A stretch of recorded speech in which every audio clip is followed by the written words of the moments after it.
Bonjour Caroline Beyer. Bonjour. Vous êtes grand reporter au service société du Figaro, où vous suivez depuis plusieurs années les questions d'éducation, et vous avez enquêté sur l'école Sciences Po. Le livre, c'est La chute de la maison Sciences Po. Est-ce que déjà dans un petit préambule, vous pouvez nous rappeler cette école qui est considérée comme l'élite de la fabrication même des élites. La fabrique des élites. En quelques mots, elle existe depuis combien de temps? Il y a combien d'élèves? Et pourquoi ce terme de fabrique des élites? Alors, Sciences Po existe depuis 150 ans. Elle a été créée à la fin du 19e siècle, peu avant la Troisième République. Donc, elle est très associée à cette idée à la République française. Elle a beaucoup changé en évidemment 150 ans. Elle a été très marquée par la période de Richard Descoings, qui l'a beaucoup réformée. On va y revenir. Voilà. Mais donc, c'est une école née de la Troisième République avec des valeurs qui sont lesquelles? Tout ce qui est associé un peu à cette Troisième République, c'est-à-dire la méritocratie, l'idée de concours pour sélectionner les étudiants, la laïcité aussi. Le pluralisme. Le débat intellectuel, voilà. Posons ça parce que ça fait partie des valeurs de l'école. Et effectivement, je le disais dans le sommaire, il y a eu des polémiques, des scandales qui ont bousculé l'identité de cette école. Fabrique des élites parce que tous ceux qui sortent de Sciences Po, pas tous ceux qui sortent de Sciences Po, mais beaucoup de ceux qui sortent de Sciences Po accèdent à des postes clés, c'est ça? Oui, c'est ça. Parce que d'abord, c'est le passage un peu obligé pour accéder à l'ENA. Aujourd'hui, la majorité des futurs énarques passent par Sciences Po, donc c'est la haute fonction publique, mais pas seulement. C'est aussi des futurs patrons, banquiers d'affaires, avocats, etc. Donc dans beaucoup de postes de domaines très variés. Et de domaines très et évidemment, variés. Comme vous l'avez rappelé, la politique, on a 5 présidents de la République qui sont passés par Sciences Po avant de faire l'ENA. Voilà, tout ça ça montre à quel point Sciences Po est importante aussi dans le débat public via notamment ses anciens élèves. Alors effectivement, depuis quelques années, les polémiques se succèdent. Le 12 mars 2024, c'est peut-être même l'apothéose, le climax des polémiques. Qu'est-ce qui se passe le 12 mars 2024 à Sciences Po, Caroline Beyer? Alors, le 12 mars 2024, on a l'amphi Boutmi, donc qui porte le nom du fondateur de l'école, qui est rebaptisé Amphi Gaza. Et là, on a quelques dizaines d'étudiants, militants du comité Palestine, qui est un comité anonyme, officieux, qui investissent cet amphi Boutmi et qui portent des kéfiers. On voit des drapeaux palestiniens sur les murs, des slogans pro-Gaza et qui organisent des conférences, notamment sur la judéité et l'antisionisme. Et puis, on a cette phrase qui est rapportée par l'Union des étudiants juifs de France de Sciences Po, qui est « Ne la laissez pas entrer, c'est une sioniste ». Et tout ça tourne en boucle, toutes ces images, et puis c'est les polémiques autour de cette phrase sur les réseaux sociaux, et là, ça s'enflamme. Et là, c'est la stupeur, puisque vous avez rappelé, effectivement, les valeurs portées par cette école. Les faits se passent, vous le rappelez, dans l'amphi du fondateur.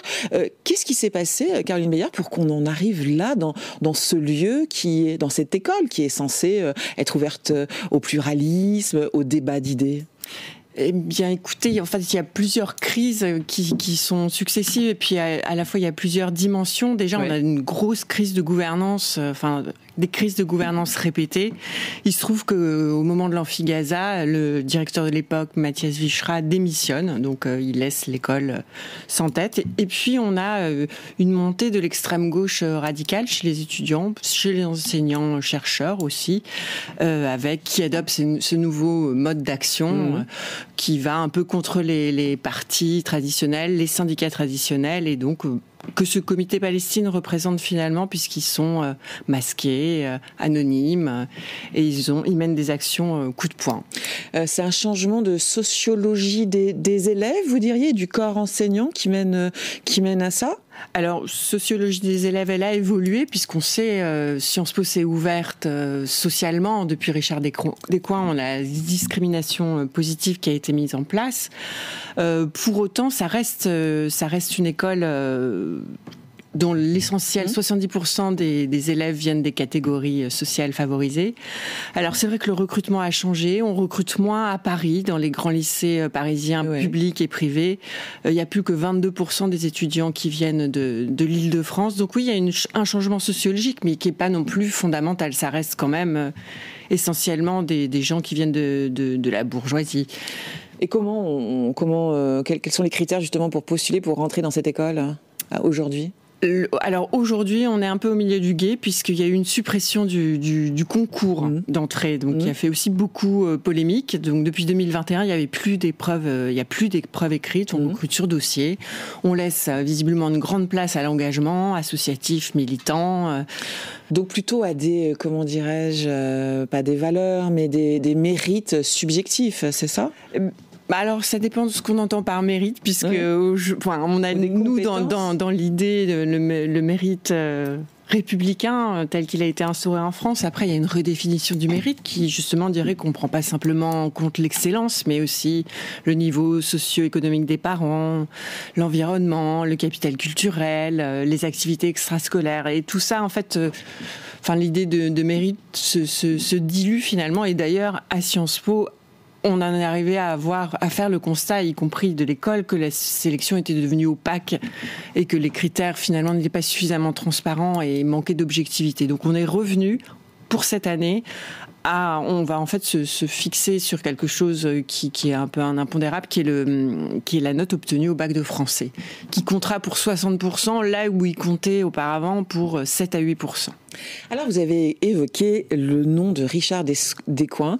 Est-ce qu'il faut justement remonter à l'époque Richard Descoings, et vous allez nous expliquer qui il était et qu'est-ce qu'il a mis en place, pour trouver un peu les racines de ce qui se passe actuellement à Sciences Po? Oui, alors Richard Descoings, il a dirigé Sciences Po de 1996 à 2012. Il l'a beaucoup réformé. Il l'a internationalisé, fait grossir, ouverte socialement. Aujourd'hui, on a 15 000 étudiants, la moitié d'étrangers, on a 30% de boursiers. Donc tout ça, c'est l'œuvre de Richard Descoings. Et puis Richard Descoings, c'est aussi un personnage emblématique. C'est presque un personnage de roman. Et on a l'impression aujourd'hui, après sa mort brutale, je rappelle qu'il a été retrouvé mort dans la chambre d'un hôtel new-yorkais, on a l'impression que l'école est toujours un peu dans le deuil de ce directeur, n'arrive pas à se remettre, et que les crises de gouvernance successives sont un peu dans cette lignée. Mais vous diriez que ce qui se passe à Sciences Po, sont les polémiques, c'est dû aux prises de décision qu'il a faites, qu'il a mis en place, c'est ça ? Et lesquels, par exemple ? C'est difficile à dire parce que les choses se mêlent, mais effectivement, quand il ouvre l'école, quand il met en place la discrimination positive en 2001, c'est une première marche. Il supprime le concours pour ses élèves. Et puis ensuite, il y a dans l'idée, et d'ailleurs, il avait l'intention de le faire, de mettre fin à toutes ces épreuves qu'on estime socialement discriminantes. Oui. Ensuite, on a l'internationalisation, donc qu'il a mise en place, pareil, dans les années 2000, qui aujourd'hui fait qu'on a 50% d'étudiants étrangers et que l'école est peut-être un peu dépassée par tout ça. Et parmi ces étudiants étrangers, il y a une majorité d'Américains, c'est ça ? Il y a une majorité d'Américains, oui. Si on parle de nationalité, ensuite les Européens on parle parfois, et vous allez me dire si c'est juste ou pas, d'un Sciences Po qui serait devenu le temple du wokisme. Alors, est-ce que c'est vrai ? Est-ce que c'est exagéré ? Et est-ce que c'est l'influence notamment des étudiants américains sur les étudiants français ? Alors le wokisme, comme vous l'avez rappelé, c'est une notion un peu délicate. Il y en a, certains disent que ça n'existe pas, que c'est un fantasme de l'extrême droite. D'autres font valoir face à ce wokisme les valeurs universalistes. En tout cas, ça décrit une réalité, c'est-à-dire c'est le fait d'appréhender les luttes sous le prisme de discrimination, qu'elles soient de race, de genre, sociale. Alors à Sciences Po, oui, il y a une influence américaine, forcément, puisque tout ça nous vient des États-Unis avec les studies. Mais alors en dire que ce seraient des étudiants américains ou étrangers qui seraient à la manœuvre, c'est faux. D'ailleurs, on l'a vu avec Gaza, c'est essentiellement des Français qui ont été, aujourd'hui, les élites sont mondialisées et toutes ces idées américaines sont présentes et c'est des étudiants français qui les portent. Votre livre, c'est une enquête. Vous avez rencontré notamment des étudiants. Parmi les témoignages, les gens rencontrés, qu'est-ce qui vous a, vous, Caroline Beyer, particulièrement frappé ? Ce qui m'a particulièrement frappée, c'est déjà la passion autour de cette école, alors que ça peut alimenter des sentiments positifs ou très négatifs, de déception, notamment chez les anciens qui disent qu'ils ne se reconnaissent pas dans cette école. Donc oui, beaucoup de passion aussi à l'intérieur du corps professoral. Et puis ce que j'ai découvert, enfin ce que je ne mesurais pas en fait, c'est à quel point cette école est variée. Et derrière le diplôme Sciences Po, la marque Sciences Po, quand on dit j'ai fait Sciences Po, il y a en réalité une trentaine de masters. Ça va de la finance au droit humain. Il y a 7 écoles, je rappelle. Ça aussi, c'est Richard Descoings. Oui, on a l'école des affaires publiques, qui est l'école emblématique de Sciences Po, mais on a l'école de journalisme, on a l'école de management, on a l'école des affaires internationales. Donc c'est extrêmement varié. Quand on parle du wokisme, entre l'étudiant qui a fait un master finance et stratégie et celui qui a fait un master droit humain, on s'y frotte pas de la même manière, je dirais. Est-ce que toutes ces polémiques, ces scandales ont un impact sur les diplômés, sur la valeur justement de ce diplôme de Sciences Po ? Ce qui est certain, c'est qu'il y a une crise de réputation. Elle est réelle, cette crise. Elle est réelle, oui, elle est réelle parce que on a eu des donateurs qui ont arrêté de donner, des grands mécènes. Bon, certains ont repris. On a des alumni, donc des anciens élèves dont on constate que les dons ont chuté. Et puis, il y a l'école elle-même reconnaît aujourd'hui qu'il y a une crise de réputation. Ça veut dire que désormais, je suis un jeune ou une jeune diplômée de Sciences Po, je postule à des emplois, les employeurs sont désormais méfiants vis-à-vis de ces étudiants-là ? Alors, je dirais que ça dépend, et puis il faut dissocier de ce qu'on dit sur les réseaux sociaux où on a pu voir, moi, un diplômé de Sciences Po, je jette son CV à la poubelle directement, de ce qui se passe en réalité. Alors, j'ai eu un avocat d'affaires d'un grand cabinet d'avocats américain qui m'explique que oui, certains se méfient, ils n'ont pas envie de se faire afficher sur les réseaux sociaux pour une raison ou pour une autre. D'autant, il explique qu'ils ont des associés juifs à New York. Et puis, il constate aussi, au-delà de ça, que la formation est moins pointue. Mais il dit qu'il va continuer de recruter des étudiants de Sciences Po en faisant attention. Et puis ensuite, on a des grosses sociétés comme le Boston Consulting Group, qui est un grand cabinet de conseil, qui depuis des années a un partenariat avec Sciences Po dans un master. Et pour eux, Gaza, c'est un non-événement. Pour eux, c'est le business. Et ils savent à qui ils ont affaire, ils savent qui sont les étudiants qui vont recruter. Est-ce que le niveau, on parle beaucoup du niveau de Sciences Po, du niveau du diplôme, est-ce que le niveau a baissé ? C'est une question qui est récurrente quand on parle de Sciences Po. Quand on parle de Sciences Po et de toutes les grandes écoles d'ailleurs, je pense qu'on peut le dire, de Polytechnique, de HEC. Et puis c'est vrai qu'on constate, les profs le disent, une baisse de niveau dans l'expression écrite, dans les c'est outils. Factuel. Oui, c'est fait. Enfin, en tout cas, oui. Puis même les universités et les écoles mettent en place en fait des remises à niveau pour tout ce qui est expression, etc. Ensuite, à Sciences Po, il faut recruter les bons étudiants. Donc, se pose à nouveau la question de la sélection. Et puis. Et du recrutement des professeurs aussi, j'imagine. Et du recrutement des professeurs, oui.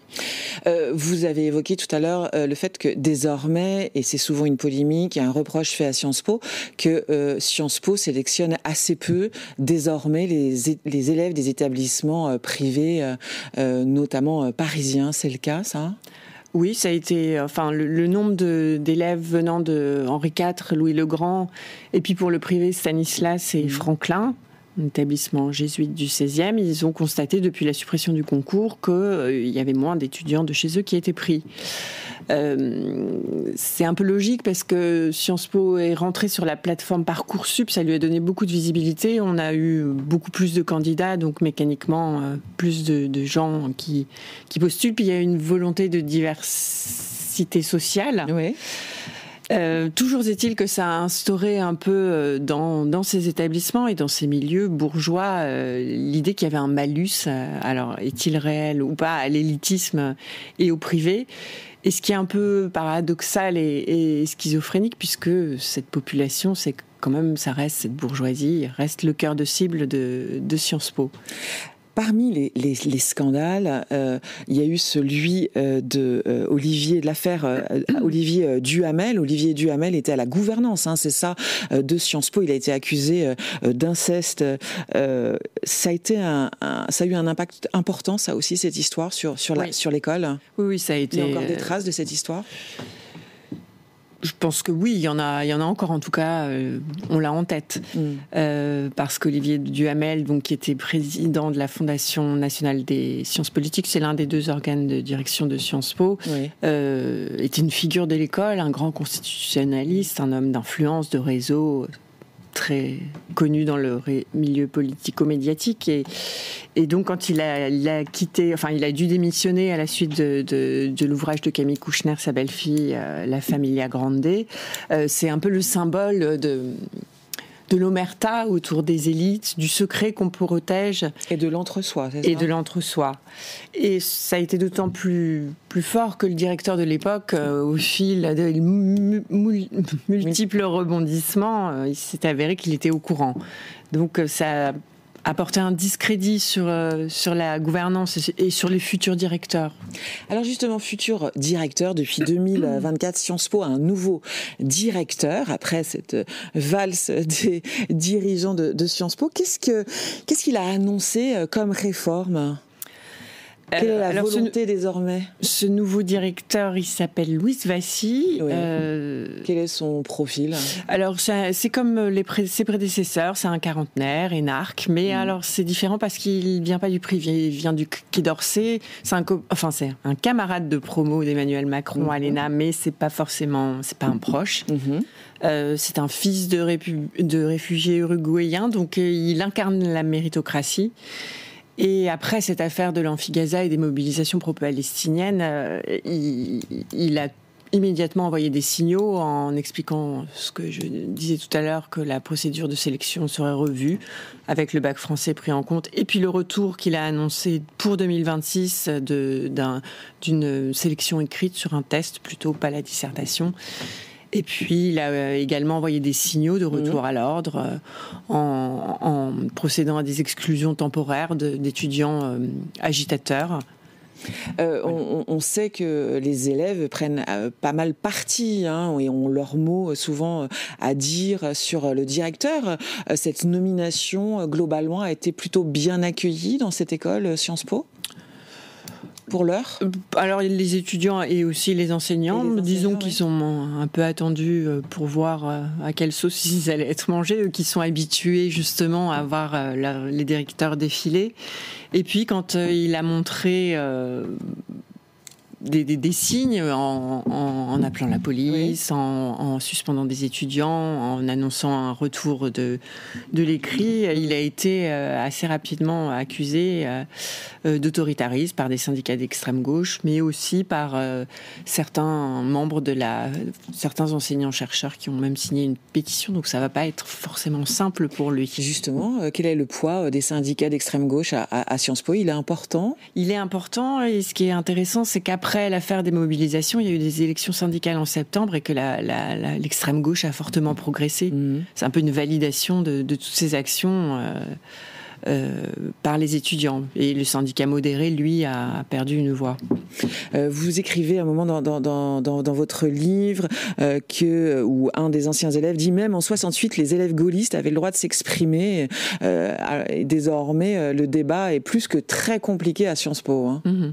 Ça, je pense que c'est un reflet de la société et des polarisations qu'on connaît aujourd'hui.